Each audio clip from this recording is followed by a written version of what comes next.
Selamat berjumpa kembali. Pada hari ini kita akan belajar tentang statistik yang sangat mendasar sekali, yaitu probabilitas.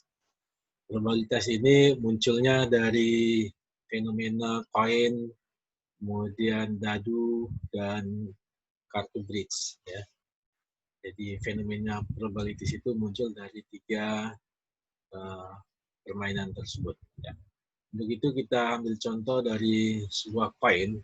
Untuk sebuah koin di mana satu koin itu ada dua sisi, yaitu sisi gambar kepala dan sisi angka, ya, gambar kepala dan angka. Atau ada yang mengatakan ada yang head, ada yang tail, ya. Bahasa Inggrisnya head dan tail. Ya. Jadi ruang sampelnya kalau satu koin itu ruang sampelnya hanya dua, yaitu head dan tail. Jadi sampel, cara menulisnya ruang sampel koin adalah S sama dengan H dan T. Ya. Kalau ruang sampel dadu itu ada 6 sisi, jadi ada 6 angka, maka ruang sampelnya ada 6, yaitu 1, 2, 3, 4, 5, 6. Kemudian cara menuliskan ruang sampel bilangan ganjil dan genap, yaitu S2, ya. S-nya ini adalah notasi saja, mau notasinya apa saja boleh sebetulnya, tapi untuk memudahkannya adalah S, singkatan dari sampel, yaitu ganjil dan genap. Nah, kalau misalkan ada suatu seperti koin juga ada dua sisi, tapi dia tiga kali atau tiga kali pelemparan, ya, atau bisa juga 3 koin, ya, dilempar, ya, maka ada ruang sampelnya bagaimana? Ruang sampelnya adalah katakanlah D dan N, kemudian D dan N, kemudian D dan N, kemudian ini N-nya, jadi D dan N kemungkinannya, D dan N kemungkinannya, N lagi D dan N kemungkinannya, sehingga anggota sampelnya adalah DDD, ya, DDD, atau DDN, atau DND, atau DNN, atau NDD, atau NDN, yang ini, ya, atau NND, atau NNN, sehingga ruang sampelnya bisa ditulis SND sama dengan DDD, DDN, dan seterusnya NNN, ya. Sehingga ruang sampelnya ini kalau kita hitung 1, 2, 3, 4, 5, 6, 7, 8. Jadi 2 menjadi 8. Berarti 2 pangkat 3, ya. 2 pangkat 3. Nah, ruang sampel itu adalah semua titik yang ada dalam satu kejadian, ya. Sekarang kalau ruang sampel dalam semua titik yang ada dalam radius 2, maka bisa ditulis sebagai sampel semua titik. Titik itu ada koordinatnya dalam 2 dimensi, ada X dan Y, X dan Y, ya. Maka ruang sampelnya X dan Y itu adalah merupakan bagian dari titik-titik yang memenuhi X kuadrat plus Y kuadrat sama dengan 2. Jadi itu ruang sampel yang dimana dalam batas radius 2. Ya. Nah, kemudian istilah yang kedua, kejadian atau event. Event is a subset of sample space. Jadi kejadian itu adalah suatu bagian dari ruang sampel.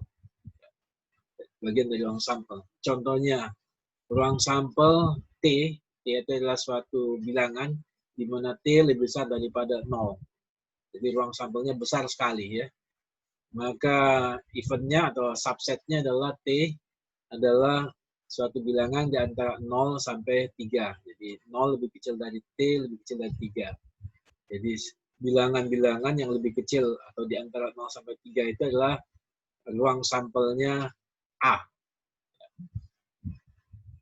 Kalau null space, ruang sampel 0, maka ditulisnya aja adalah 0 yang dicoret, ya. Nah, kemudian biasanya ruang sampel itu digambarkan juga pada diagram Venn. Diagram Venn itu ada segi 4, kemudian ada ruang sampel A, ada ruang sampel B. Ya. Jadi ini adalah yang disebut dengan diagram Venn. Di luar dari A dan B ini adalah S. S itu adalah ruang sampel yang keseluruhan ya. Kemudian operasi kejadiannya. Nah, operasi kejadiannya bisa seperti ini. Misalkan sampel A terdiri pada 1, 2, 3, 4, 5, B terdiri pada 2, 4, 6, 8, maka A irisan B. Jadi ini pembacanya adalah A irisan B. Jadi overlap antara A dengan B, yaitu yang tidak ada, yang bukan overlap A dan B, artinya yang kesamaan antara A dan B. Jadi bilangan yang sama antara A dan B di sini adalah 4, kemudian dan 2 ya. 2, 4.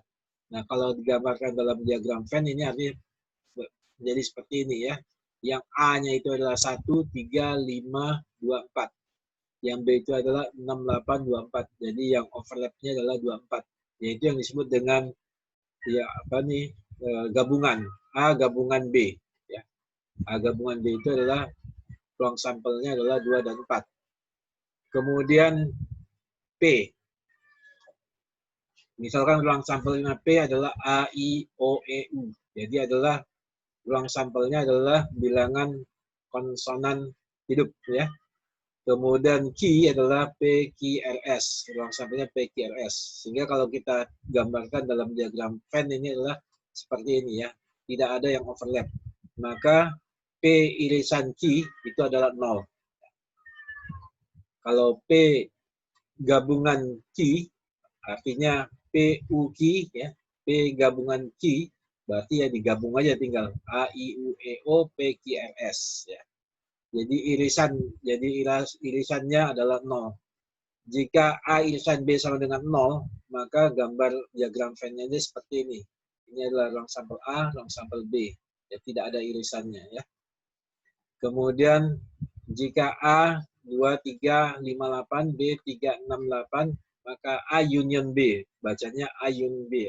Ya, A gabungan dengan B. Jadi A digabung dengan B.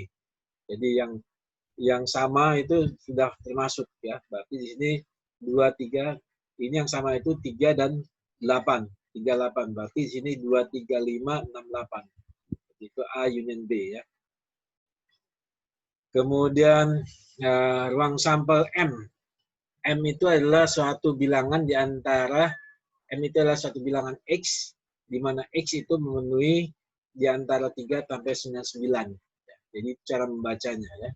Kemudian N adalah suatu bilangan X di mana diulangi ya, N sama dengan suatu bilangan Y itu di antara 5 dan 12. Maka M union N artinya gabungan M dan N, ruang sampel N dan M berarti adalah ruang sampel Z, di mana Z itu antara 3 sampai 12. Ya. Berarti digabung. Ya.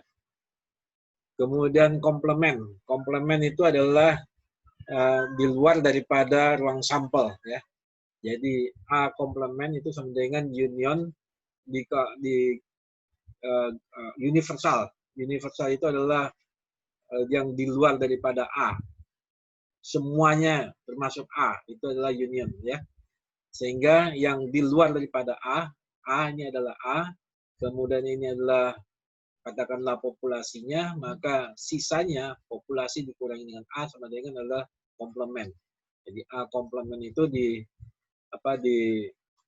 ditandai dengan A coret atas. Nah, kemudian bagian yang keempat, kita mempelajari tentang permutasi. Permutasi itu biasanya dengan pakai bilangan faktorial. Jadi kalau 3 faktorial itu artinya 1 kali 2 kali 3. Berarti ini adalah 6. Ya. Kalau 6 faktorial dibagi dengan 4 faktorial, artinya adalah 1 kali 2 kali 3 kali 4 kali 5 kali 6. Dibagi 1 kali 2 kali 3 kali 4. Berarti tinggal 5 kali 6. Ya. Sehingga hasilnya adalah 30. Nah, permutasi rumusnya adalah PNR. PNR sama dengan N faktorial dibagi dengan N kurang R faktorial. Ya, kalau 2 tiket dari 10, kombinasi 2 tiket dari 10 berarti P22. Tulisannya seperti ini ya. sama dengan 20 faktorial dibagi dengan 20 kurangi 2, berarti 18 faktorial. Berarti 1 kali 2 kali 3 sampai 20, kemudian 1 kali 2 sampai 18. Berarti yang sampai 18 dicoret, tinggal 19 kali 20. Berarti kombinasinya adalah 380. Ya, 380 kombinasi. Berapa banyak jadwal untuk 3 tim basket pada 5 kemungkinan? Pada 5 kemungkinan ya. 3 tim basket pada 5 kemungkinan berarti adalah permutasi 5 dan 3. Berarti 5 faktorial dikurangi dengan 5 kurangi 2 faktorial. Berarti 2 faktorial. Berarti 1 kali 2, kemudian yang di atasnya adalah 1 kali 2 kali 4 kali 5. Berarti tinggal sisanya adalah 3 kali 4 kali 5. Berarti adalah 60. Jadi kombinasinya ada 60 kombinasi kalau kita membentuk 3 tim ya dengan 5 kemungkinan. Ya. Kemudian banyaknya permutasi dari n objek yang berbeda yang disusun dalam lingkaran. Itu banyaknya permutasinya adalah rumusnya adalah n dikurang 1 faktorial. Jadi ini sudah sangat khusus ya. Rumusnya tidak seperti yang ini, yang P sama dengan n faktorial dibagi n dikurangi r faktorial. Jadi khusus untuk lingkaran adalah n kurang 1 faktorial. Kemudian jika ada bola merah 3, kemudian bola kuning 4, kemudian bola biru 2, maka permutasinya adalah jumlahnya ini ada 3 tambah 4 tambah 2, 9 faktorial dibagi dengan 3 faktorial bagi 4 faktorial bagi 2 faktorial. Hasilnya adalah 1260. Jadi kombinasi antara 3 bola merah, 4 bola kuning, 2 bola biru adalah 1260. Itu permutasinya ya, permutasi. Kemudian kalau kombinasi itulah NR, penulisannya seperti ini sama dengan N faktorial dibagi dengan R faktorial dikali dengan N kurangi R faktorial. Ya. Dari A ada 4 orang, B ada 3 orang, tentukan banyaknya komite yang terdiri pada 3 orang. Jadi dari kita punya A 4 orang, B kelompok 3 orang, kemudian kita akan membentuk komite yang terdiri pada 3 orang, yang dimana 2 orang dari A, 1 orang dari B. Ya. Berarti yang dari A itu ada 2 orang, berarti kombinasi 42.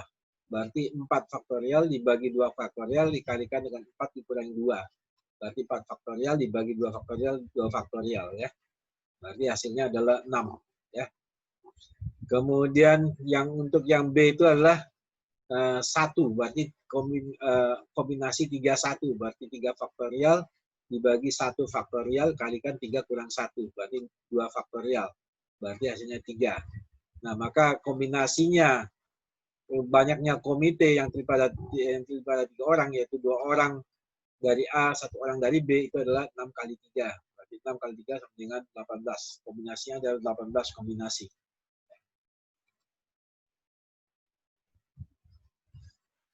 Kemudian kita masuk ke probabilitas kejadian. 1 koin dilempar 2 kali, maka ruang sampelnya adalah HH, artinya head ya. HT ada head tail, atau TH, atau TT, tail ya. Jadi dia ada ruang sampelnya ada 4 ya. Nah, probabilitas masing-masing ruang sampelnya adalah 4W. Ini semuanya 4W, 4 kemungkinan ini adalah sama dengan 1. Maka probabilitas masing-masing adalah 1/4. Jika A adalah kejadian adanya sekurang-kurangnya 1H, maka probabilitas kejadian A itu adalah di sini ada 3 hanya ya, TH, HT, dan HH.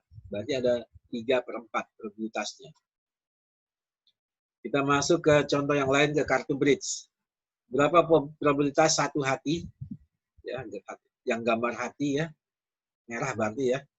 Kemudian ada 52 kartu, ada 13 hati. Ya. Nah, probabilitas 1 hati itu adalah kejadian A, yaitu 13/52. Ya. Berarti 1/4. ada 5 kartu, berapa probabilitas 2 as dan 3 jack. Ya, berapa probabilitas 2 as dan 3 jack. Nah, untuk as itu ada 4. 4 ya. Nah, 4 berarti kombinasi 4 dengan 2. Jadi kita mau membentuk suatu 5 kartu yang kombinasi antara 2 as dan 3 jack. Berarti as itu ada 4, yang diperlukan adalah 2, berarti 4 dan 2. Berarti 4 faktorial dibagi dengan 2 faktorial, dikalikan dengan 4 dikurangi 2 faktorial. Hasilnya adalah 6. Kemudian 3 jack dari 4, jack itu ada 4, ya. Jadi 4 kombinasi 4, 3, berarti 4 faktorial dibagi dengan 3 faktorial, dikalikan 4 kurang 3 faktorial. Ya. Berarti hasilnya adalah 4. Maka kombinasi adalah 6 kali 4, itu sama dengan 24. Probabilitas 5 kartu dari 52. Probabilitas 5 kartu dari 52 berarti 52 faktorial dibagi dengan 5 faktorial dikalikan dengan 52 dikurangi 5 berarti 47 faktorial. Itu hasilnya adalah 2.598.960. Maka probabilitas 2 as dan 2 jack, 2 as dan 2 jack ya.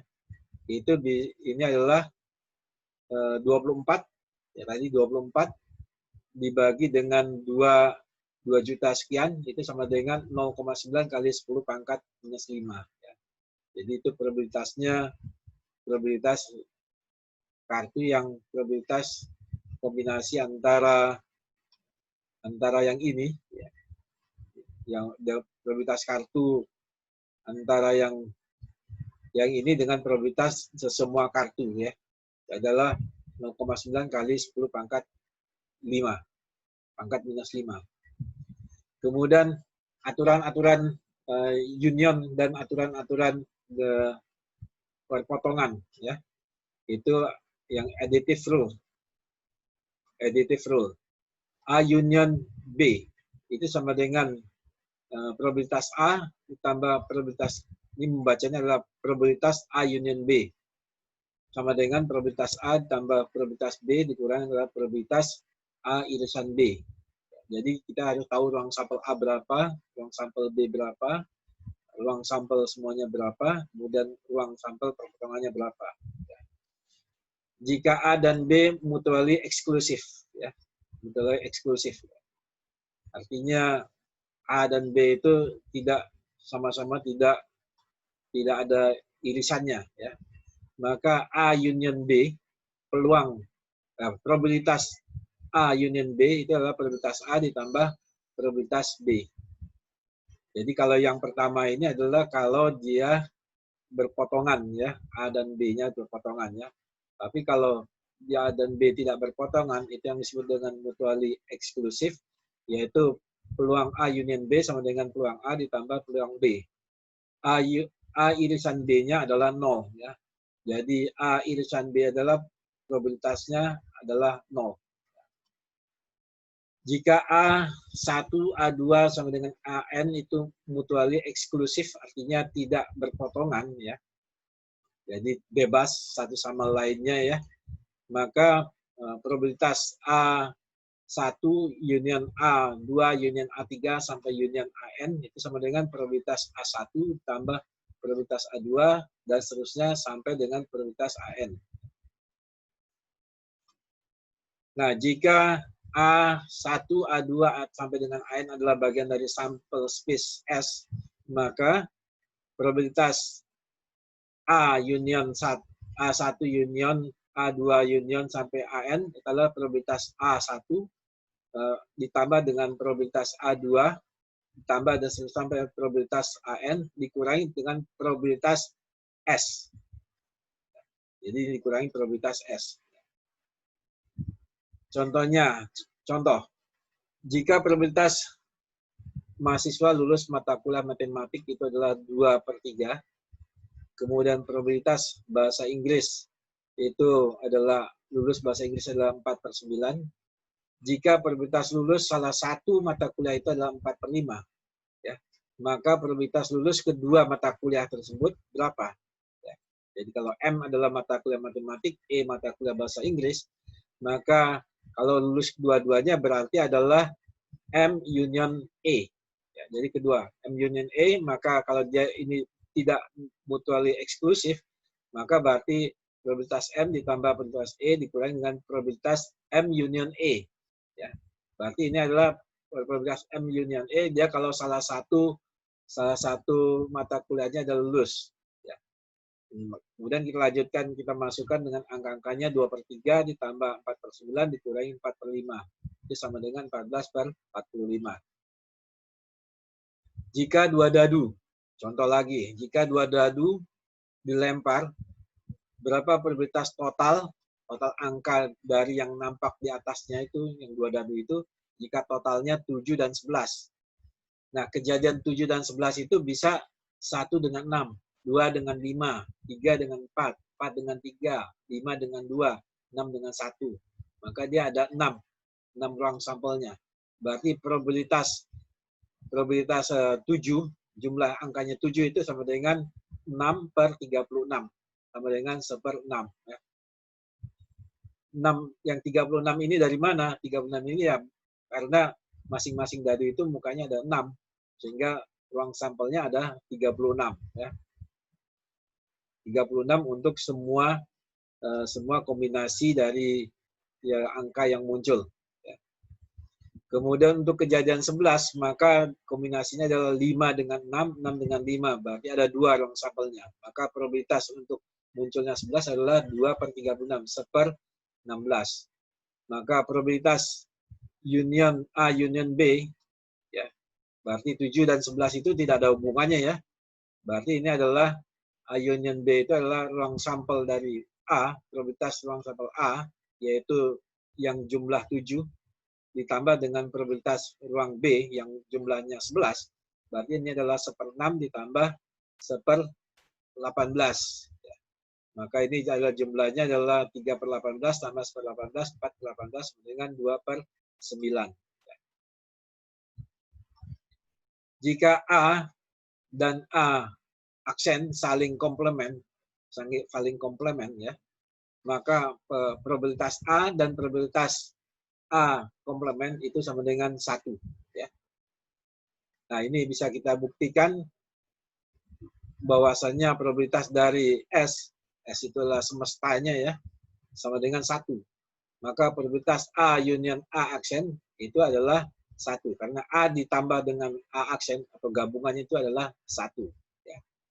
Sehingga karena ini masing-masing komplement, maka menjadi bisa ditulis sebagai probabilitas A ditambah probabilitas A aksen ya, atau probabilitas A komplement.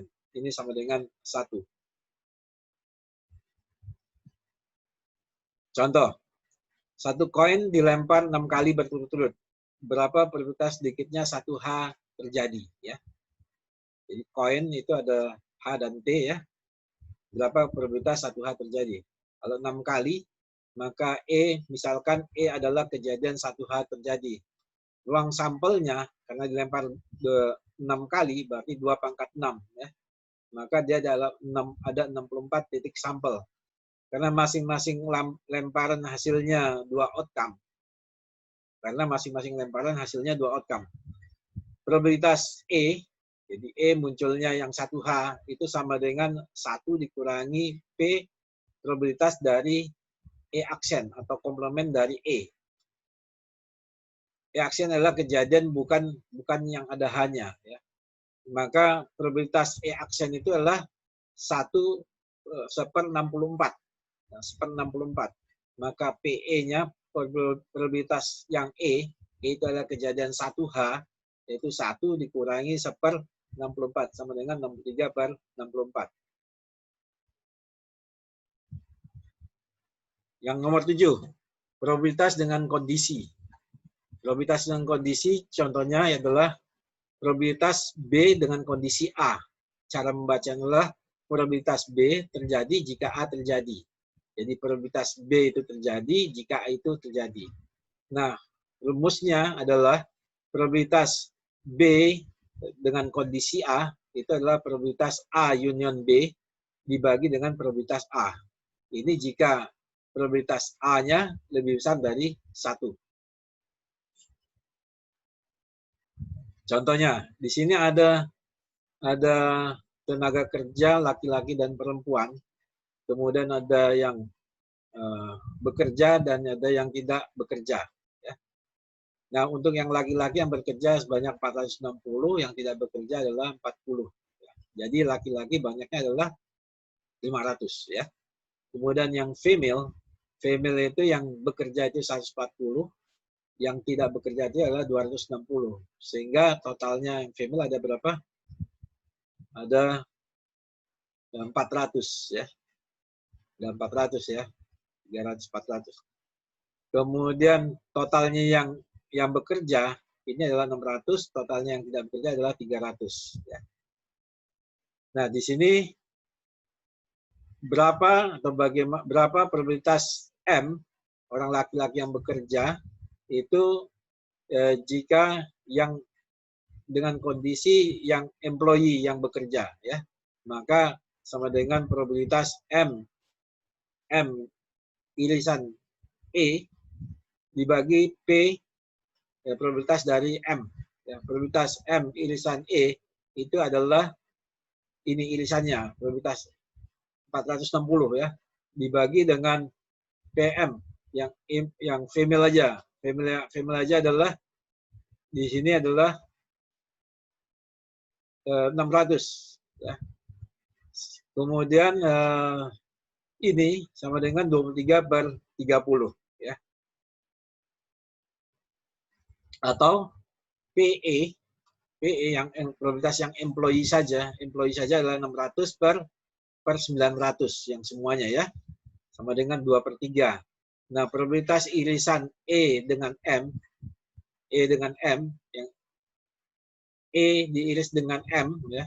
Ini sama dengan 460 per 900 sama dengan 23/45. Nah, sehingga probabilitas M dengan kondisi E itu adalah 23/45 dibagi dengan 2/3. Itu sama dengan 23/30. Jadi ini hasilnya sama dengan hasil yang langsung di atas ini ya.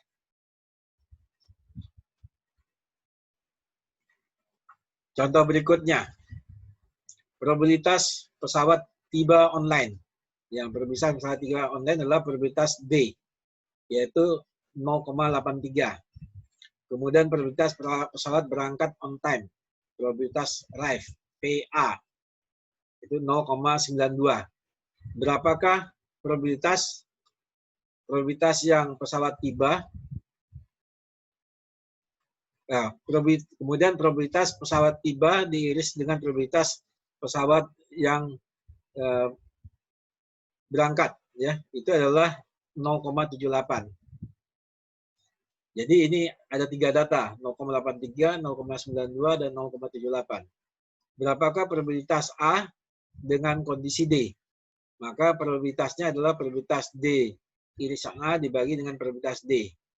Nah, probabilitas D irisan A itu adalah 0,78 dibagi dengan probabilitas D 0,83. Kita dapatkan 0,94. Ya. Berapakah probabilitas D dengan kondisi A? Berarti adalah probabilitas D irisan A dibagi dengan probabilitas A. Ya. Maka ini hasilnya adalah 0,78 dibagi dengan 0,92. Berarti 0,85. Ya. Jadi ini berbeda hasilnya ya, antara kejadian A dengan syarat D, kejadian D dengan syarat A. Ya, masing-masing probabilitasnya adalah berbeda. Nah, sifat-sifat dari irisan probabilitas itu ada yang kita sebut dengan sifat multiplikatif. Ya. Probabilitas A irisan B itu sama dengan probabilitas A dikalikan dengan probabilitas B dengan kondisi A. Ya. Oke. Ini sebetulnya kebalikan ya, atau perpindahan dari rumus yang ini ya, rumus dasarnya yang ini ya. Oke. Kemudian probabilitas A irisan B itu sama dengan probabilitas B irisan A. sama dengan probabilitas B dikalikan dengan probabilitas A dengan kondisi B. Jika suatu kejadian itu saling bebas, maka probabilitas A irisan B itu sama dengan probabilitas A dikalikan dengan probabilitas B. Karena kita membicarakan multiplikatif perkalian ya. Kemudian probabilitas A irisan B irisan C berarti probabilitas A dikalikan probabilitas B dikalikan probabilitas C. Untuk kejadian yang saling meniadakan, maka probabilitas A union B itu adalah probabilitas A ditambah dengan probabilitas B. Probabilitas A union B union C adalah probabilitas A tambah probabilitas B tambah probabilitas C. Untuk yang saling tidak meniadakan, ya, saling meniadakan ini maksudnya yang dia tidak bersinggungan ya antara kejadian A dengan kejadian B. Sedangkan yang tidak meniadakan ini adalah dia saling bersinggungan. Ya. A union B itu adalah probabilitas A ditambah dengan probabilitas B sama dengan dikurangi dengan probabilitas A irisan B. Probabilitas A union B union C berarti probabilitas A tambah probabilitas B tambah probabilitas C dikurangi probabilitas A irisan B dikurangi probabilitas A irisan C dikurangi probabilitas B irisan C dikurangi probabilitas A irisan B irisan C. Ya. Oke, jadi ini adalah rumus-rumus tentang probabilitas yang gabungan maupun yang irisan. Ya, demikian pelajaran kita hari ini untuk tentang probabilitas. Mudah-mudahan ini bisa memperjelas pengertian tentang probabilitas.